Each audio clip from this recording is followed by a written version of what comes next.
शरीर अपवित्र। शरीर को सजाने में प्रियता है, लेकिन पवित्रता क्या है ये ज्ञान नहीं है। शौचाचार की पवित्रता का बिल्कुल ज्ञान नहीं, बस सजाने की प्रियता है। बाहर से चिकना दिखना चाहिए, लेकिन वो पवित्र है कि नहीं उसको ज्ञान नहीं है। बिल्कुल पता ही नहीं शौचाचार का, पशुवत आचरण है।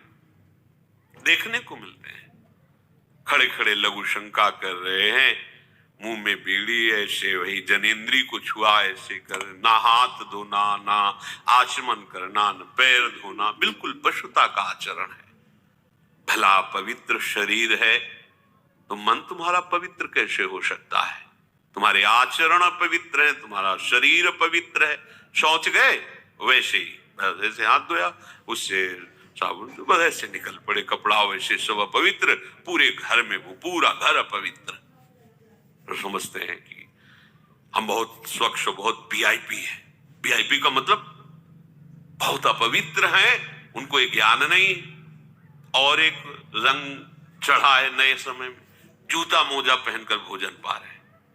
देखो कैसी, अरे साधारण आदमी जिसको कोई शास्त्र से मतलब नहीं, किसान आदमी जो हाथ पैर धो करके पीढ़ा पे बैठ करके भोजन पाने जाए, इतनी पवित्रता तो हमने गांव में देखी है। बिल्कुल शास्त्र नहीं जानते, कुछ नहीं, पर भोजन पाना तो हाथ पैर धोए और लकड़ी के पीढ़ा में बैठ के और जय भगवान हाथ जोड़ करके जमीन पर बैठ के भोजन पाए। आज चाहे वो चमड़े का जूता हो, चाहे ध्यान रखना, चमड़े की बेल्ट पहनने वाला और चमड़े के जूता पहनने वाले को गौ हत्या का पाप लगता है। अगर वो इन पशुओं से जो चमड़े निकाल कर निर्माण किया जाता है, जूता बेल्ट आदि, ये जो गृहस्थी जन इनका प्रयोग करते हैं, तो उसे गौ हत्या का दंड मिलता है।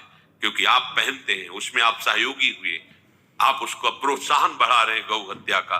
ये अब वही सब पहने, वही सोच में कपड़े पहने, वही भोजन में कपड़े पहने, साधना होगी, पवित्रता ही नहीं जानते हैं। लघु शंका करने के बाद यदि आपने जनेंद्री का प्रक्षालन नहीं किया, हाथ नहीं धोया, चरण नहीं धोए, आचमन नहीं किया, तो आप तो अपवित्र